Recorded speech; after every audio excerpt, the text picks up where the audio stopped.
Hi everyone! Мен бүгінгі сабағымда сіздерге сөйлем құрастырудың ең қарапайым жолын үйрететін боламын. Ол үшін бізге керегі pronouns, яғни жіктеу есімдіктері.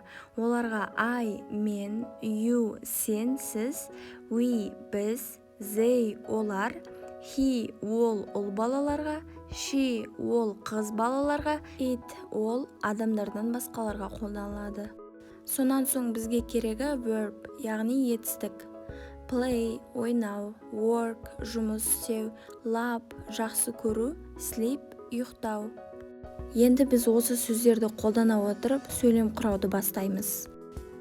I play, мен ойнаймын. You work, сен жұмыс жасайсың. We sleep, біз ұйықтаймыз. He plays, ол ойнайды. She works, ол жұмыс жасайды. It sleeps, ол ұйықтайды.